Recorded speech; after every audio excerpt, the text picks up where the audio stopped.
MC824HS। এটা হলো গিয়ে মোটরের লাইন, এটা ফ্ল্যাশ লাইটের ভোল্টেজ। এটা হলো encoder, first motor, second motor. এটা হলো রিমোট রিসিভার আর ফ্ল্যাশের LED। এটা হলো ব্লু বাস আছে বিম সেন্সর। এটা হলো গিয়ে কি সুইচের লাইন। আর এটার এই দুটা মাঝকে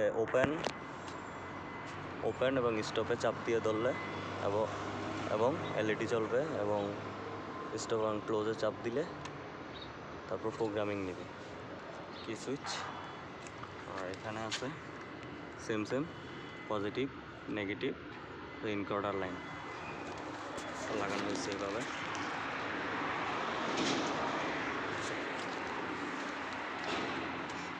দুই পাশে সেম।